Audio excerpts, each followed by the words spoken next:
please subscribe and don't forget to press the bell icon to get notified whenever we upload a new video. Sri, we've had a couple of statements come in which have sort of engineered this kind of a sharp turnaround. You think the worst is over? Would you buy NBFCs?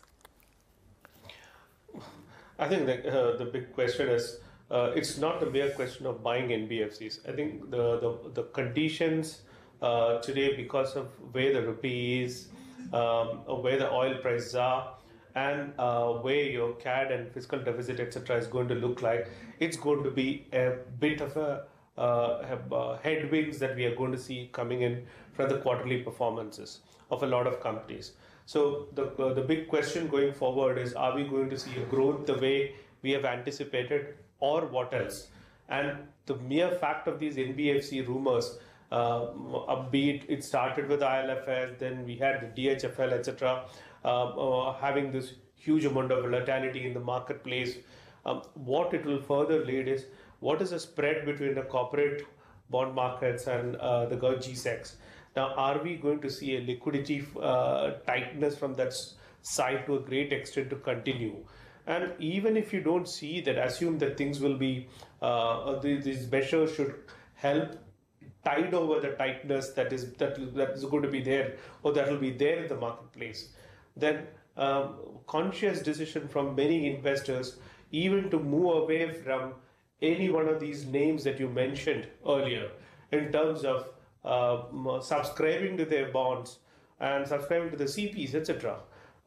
I think we don't have an answer today, and this is in a very flux situation. So the market had gone down sharply over 1,100 points also in the 2 days, and today also it opened low. It has recovered from those levels.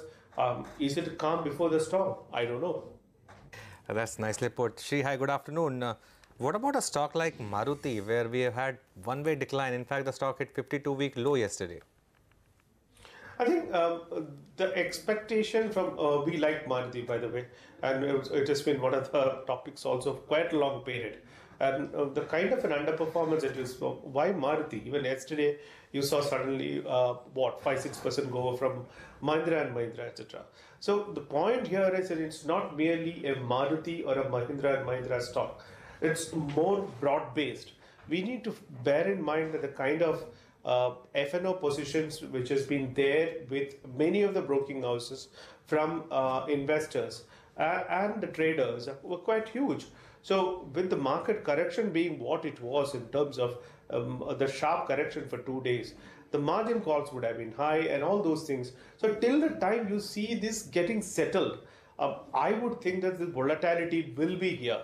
And if you actually see the kind of a strong inflow which has been there from the retail investors, be it SIPs, be it other flows into the capital market, into the equity funds, which has been pretty strong, if that slows down quite a lot, then it could be a different story.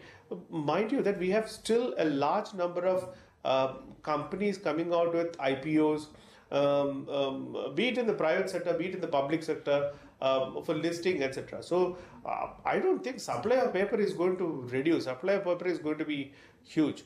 So I think it will be a cautious environment right now.